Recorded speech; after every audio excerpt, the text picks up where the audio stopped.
সকলোকে মোৰ চেনেললৈ ৱেলকাম জনালোঁ। আজি আমি পঢ়িম HCF।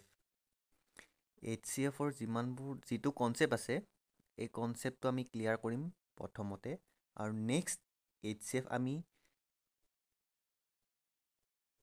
শ্বৰ্ট ট্ৰিক ইউজ কৰি আমি কেনেকৈ উলিয়াব পাৰোঁ সেই বিষয়ে আমি আলোচনা কৰিম বা আমি পঢ়িম।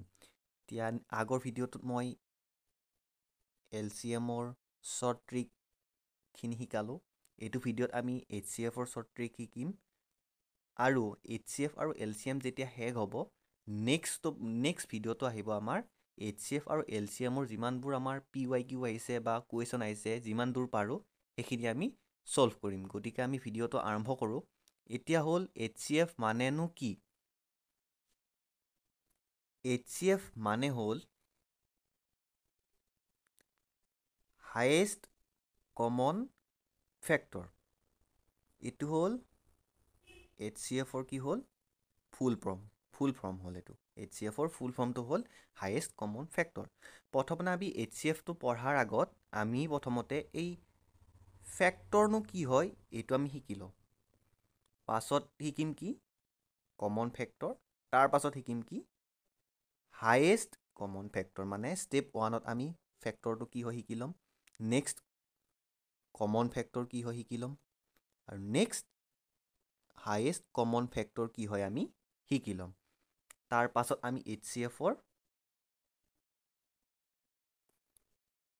শ্বৰ্ট ট্ৰিক শিকিম। এই শ্বৰ্ট ট্ৰিকটোৱে আমাক এই HCFৰ যিকোনো কুৱেশ্যন কৰাত হেল্প কৰিব। এতিয়া আমি পঢ়িম ফেক্টৰ। আৰু বহুতে ক'ব পাৰে যে আমি HCF পঢ়ি আছোঁ, প্ৰথমতে ফেক্টৰ পঢ়িম, তাৰপাছত কমন ফেক্টৰ, তাৰপাছত আকৌ হায়েষ্ট কমন ফেক্টৰ। মানে এই LCM HCF বা মেথছৰ ক্ষেত্ৰত ষ্টেপ বাই ষ্টেপ যদি আমি শিকি লওঁ তেতিয়াহ'লে আমাৰ পাছত আৰু অসুবিধা নহয়। সেইবাবে আমি ষ্টেপ বাই ষ্টেপ শিকি ল'ম। 5 মিনিট এটা দিয়ক, এই HCFত মাত্ৰ 5 মিনিট এটা দিয়ক। এই 5 মিনিটত আপোনালোক একদম কনচেপ্ট ক্লিয়াৰ হৈ যাব, আৰু কনচেপ্টটো যেতিয়া শ্বৰ্ট ট্ৰিক ইউজ কৰিম তাত আমি এই কনচেপ্টবিলাক ইউজ কৰিব পাৰিম। গতিকে এবাৰ শিকি লওক, শিকি লোৱাৰ পাছত আৰু কোনো ধৰণৰ অসুবিধা নাই। যিমানবোৰ কুৱেশ্যন আহিছে চব আপোনালোকে ছল্ভ কৰিব পাৰিব। গতিকে আমি ষ্টেপ বাই ষ্টেপ শিকিলে আপোনালোকৰ বুজাত সুবিধা হ'ব। সেইবাবে ষ্টেপ বাই ষ্টেপ মই কৈ বা শিকাই গৈ আছোঁ। গতিকে ভিডিঅ'টোৰ শেষলৈ চাব আপোনালোকে। এতিয়া ফেক্টৰনো কি হয়, ফেক্টৰ মানেনো কি? ফেক্টৰ হ'ল কিছুমান সংখ্যাৰ ইউনিয়ন। কিছুমান মানে কেইটামান সংখ্যাৰ ইউনিয়ন যিটো নেকি আন এটা সংখ্যাৰে কি হয় কটা যায়।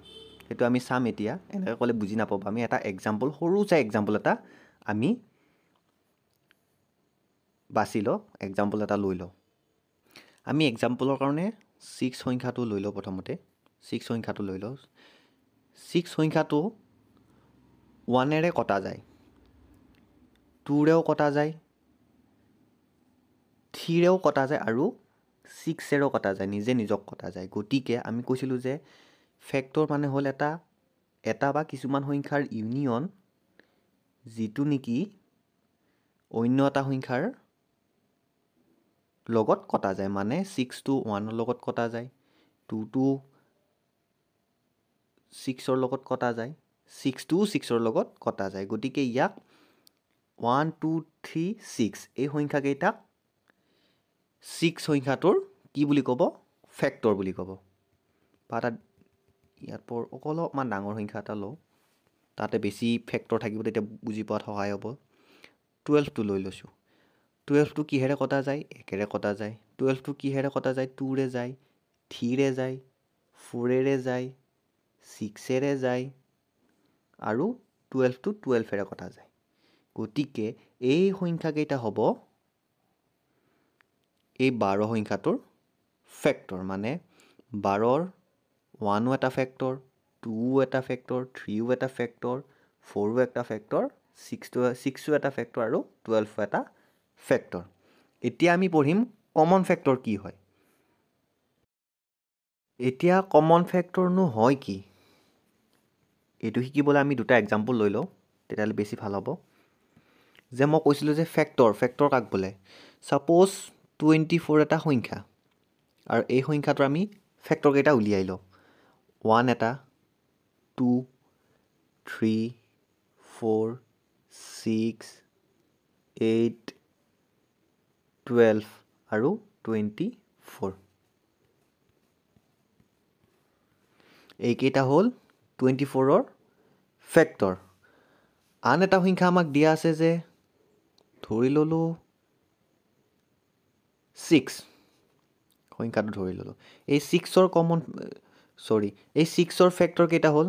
6এৰে 1ক কটা যায়, 2ক কটা যায়, 3ৰে কটা যায় আৰু 6এৰে কটা যায়। গতিকে 24ৰ ফেক্টৰ কেইটা হ'ল এইকেইটা, 24ৰ ফেক্টৰ কেইটা হ'ল এইকেইটা, আৰু 6ৰ ফেক্টৰ কেইটা হ'ল এইকেইটা।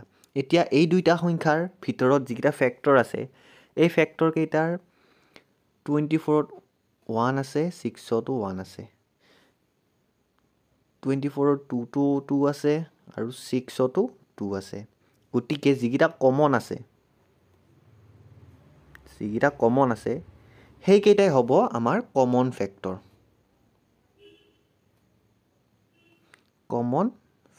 আৰু এই কমন ফেক্টৰ কেইটা কি হ'ব? 1, 2, 3 আৰু 6। এতিয়া সকলোকে গমেই পাইছে যে কমন ফেক্টৰ কি হয়? যে দুটা সংখ্যাৰ যিকেইটা ফেক্টৰ আছে আৰু সেই দুটা সংখ্যাৰ ফেক্টৰ কেইটাৰ মাজত যিকেইটা ছেম ফেক্টৰ থাকে, সেই ছেম ফেক্টৰ কেইটাকে কমন ফেক্টৰ বুলি কোৱা হ'ব। এতিয়া আমি পঢ়িম আমাৰ মেইন টপিক HCF, মানে হায়েষ্ট কমন ফেক্টৰ। আমি ফেক্টৰটো শিকি ল'লোঁ, কমন ফেক্টৰটো শিকি ল'লোঁ। এতিয়া পঢ়িম হায়েষ্ট কমন ফেক্টৰ। এইটো হৈছে আমাৰ মেইন ফ'কাছ। এতিয়া হায়েষ্ট কমন ফেক্টৰনো হয় কি? এতিয়া আমি দুটা এক্সাম্পল লৈছোঁ, 24 আৰু 12। এই 24 আৰু 12ৰ ফেক্টৰ কেইটাৰ কমন ফেক্টৰ কেইটা হ'ল এইকেইটা, 1, 2, 3, 4, 6 আৰু 12। এইকেইটা হ'ল কমন ফেক্টৰ। এতিয়া আমি চাব লাগিব যে এই দুটা সংখ্যাৰ কমন ফেক্টৰৰ আটাইতকৈ ডাঙৰ ফেক্টৰটো কি হয়? আটাইতকৈ ডাঙৰ ফেক্টৰটো হ'ল 12। গতিকে আমি ক'ব পাৰোঁ যে HCFৰ মেইন কনচেপ্টটো হ'ল যে যিকেইটা কমন ফেক্টৰ আছে, সেই কমন ফেক্টৰৰ যিটো আটাইতকৈ ডাঙৰ ফেক্টৰ হয়, সেইটোৱে হ'ব আমাৰ HCF। ইয়াতে কি আছে? 12। 12টো হ'ল 24 আৰু 12ৰ হায়েষ্ট কমন ফেক্টৰ। এইটোৱে হ'ল আমাৰ হায়েষ্ট কমন ফেক্টৰৰ HCFৰ মেইন কনচেপ্ট। এতিয়া আমি শ্বৰ্ট ট্ৰিক ইউজ কৰিম। এতিয়া আমি শ্বৰ্ট ট্ৰিক শিকিম, আৰু শ্বৰ্ট ট্ৰিক শিকাৰ পাছত আপোনালোক পূৰা এক্সপাৰ্ট হৈ যাব যে HCF এইটো আছিলে, এইটো কৰিম, এনেকৈ কৰিলে এনেকুৱা পাম। গতিকে আমি এতিয়া শ্বৰ্ট ট্ৰিকলৈ আগবাঢ়োঁ, আৰু বহুত দীঘল কৰি নাথাকোঁ ভিডিঅ'টো। এতিয়া আমি HCFৰ ট্ৰিক নম্বৰ 1 শিকিম। যে আমাক এটা সংখ্যা দিয়া আছে, এইটো হ'ল 1 নম্বৰ ট্ৰিক। যে আমাক 3টা সংখ্যা দিয়া আছে আৰু ক'লে যে HCF কি হয়? এতিয়া আমি প্ৰথম শ্বৰ্ট ট্ৰিকটো ইউজ কৰিম, বা প্ৰথম শ্বৰ্ট ট্ৰিকটো আমি শিকি লওঁ। প্ৰথম শ্বৰ্ট ট্ৰিক মতে হ'ল যিকেইটা সংখ্যা দিয়া থাকে, সেই সংখ্যাকেইটাৰ সৰু সংখ্যাটো আমি আইডেণ্টিফাই কৰিব লাগে। ফাৰ্ষ্ট ষ্টেপটো হ'ল যে আমি সৰু সংখ্যাটো আইডেণ্টিফাই কৰিম। এতিয়া 6, 12 আৰু 18ৰ আটাইতকৈ সৰু সংখ্যাটো হ'ল 6। তাৰ পাছত আমাৰ নেক্সট ষ্টেপটো হ'ল যে এই সৰু সংখ্যাটো 18ৰে কটা যায়নে নাযায় চাম। এতিয়া 6টো 18ৰে কটা যায়নে নাযায়? 18ৰে কটা যায়। গতিকে আমি 18টো বাহিৰ কৰি দিম। 18ৰ লগত এতিয়া আমাৰ সম্পৰ্ক নাই। নেক্সট 6টো 12ৰে কটা যায়নে নাযায়? 6টো আমি সকলোৱে জানো যে 12ৰে কটা যায়। গতিকে আমি পালোঁ যে 6টো 12ৰেও কটা যায় আৰু 18ৰেও কটা যায়। যদি এই শ্বৰ্ট ট্ৰিকটো মতে কৈছোঁ যে এই শ্বৰ্ট ট্ৰিকটো মতে হ'ল যে যদি আমাক 3টা সংখ্যা দিয়া থাকে আৰু সেই সংখ্যা 3টাৰ সৰু সংখ্যাটো আটাইতকৈ সৰু সংখ্যাটো যদি বাকী কেইটা সংখ্যাৰে কটা যায় তেতিয়া যিটো সৰু সংখ্যা থাকিব সেই সংখ্যাটোৱে হ'ব আমাৰ HCF আৰু বেলেগ একো কৰিব নালাগে 6 12 আৰু 18ৰ HCF হ'ব 6 প্ৰথম ট্ৰিক মতে এইটো আকৌ একবাৰ কৈ দিছোঁ যে তিনিটা সংখ্যা দিয়া আছে আমাক বা চাৰিটা দিয়া আছে পাঁচটা দিয়া আছে যি দিয়া আছে আৰু প্ৰথমতে আমি সৰু সংখ্যাটো আইডেণ্টিফাই কৰিম তাৰপিছত সৰু সংখ্যাটো বাকী কেইটা সংখ্যাৰে কটা যায় নে নাযায় আমি চাম যদি গোটেইকেইটা সংখ্যাৰে কটা গৈছে তেতিয়া যিটো আমাৰ সৰু সংখ্যা থাকে সেই সংখ্যাটোৱে হ'ব আমাৰ HCF এইটো হ'ল আমাৰ প্ৰথম ট্ৰিক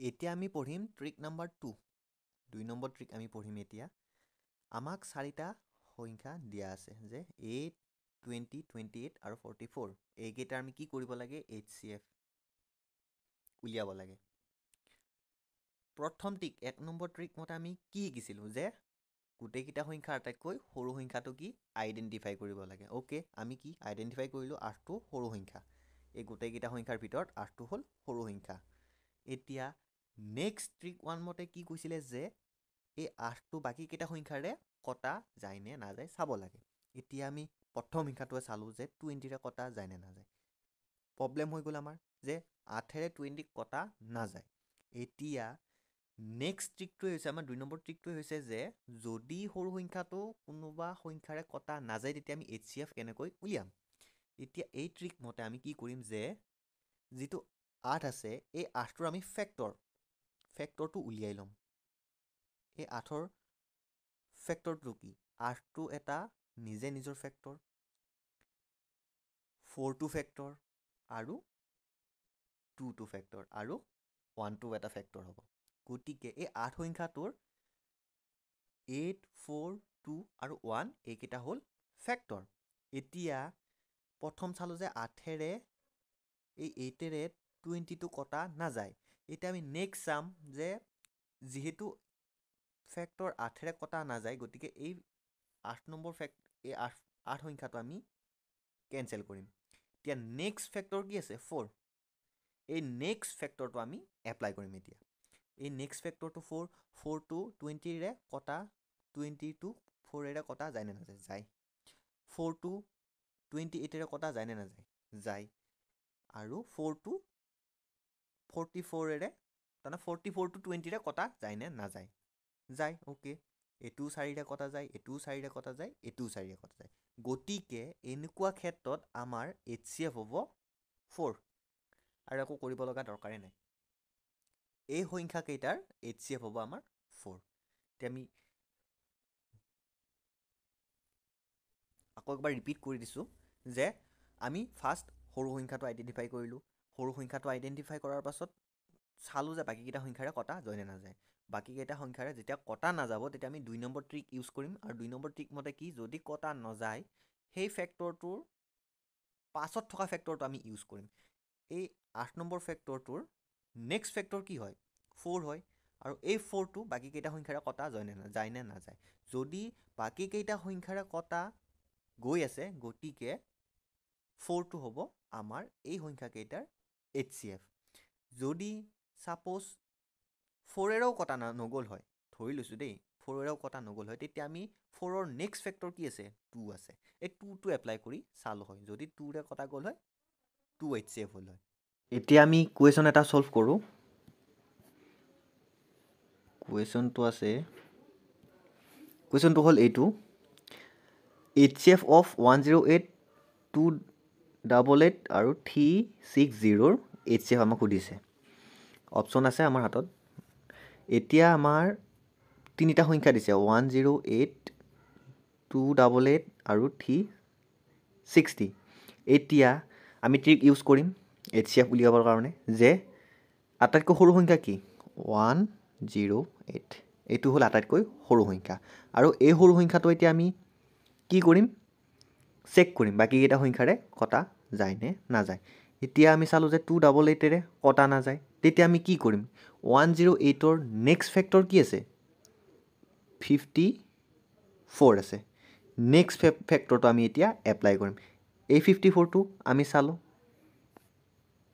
এই 54টো যে গোটেইকেইটা সংখ্যাৰে কটা নাযায় তেতিয়া আমি এই 54ৰ নেক্সট ফেক্টৰটো আমি ইউজ কৰিম নেক্সট ফেক্টৰটো হৈছে 36 আৰু এই 36টো আমি কটা গৈছে নে নাই চোৱাৰ আগতে আমি অপশ্যন কেইটা চাই ল'ম দেই অপশ্যনত কি আছে 36 এনচাৰ হ'লে HCF অফ 108288360 HCF হ'ল 36 এতিয়া আমি গমে পাই গ'লোঁ এনচাৰ চাই আৰু নেক্সট আৰু ফেক্টৰ আমি চেক কৰিব নালাগে তথাপিও আপোনালোকে এবাৰ চেক কৰি চাব যে 36ক 288ৰে কটা যায় নে নাযায় 360ৰে কটা যায় নে নাযায় আৰু চেক কৰিলে অলৰেডি ওলাবই আৰু এক্সামত ডাইৰেক্ট শ্বৰ্ট ট্ৰিক ইউজ কৰি আৰু অপশ্যনটো চাব অপশ্যন মিলাৰ লগে লগে আৰু নেক্সট ফেক্টৰ আৰু চেক কৰি থাকিব নালাগে তেনেকেই হৈ যাব গতিকে স্মাৰ্ট ট্ৰিক ইউজ কৰক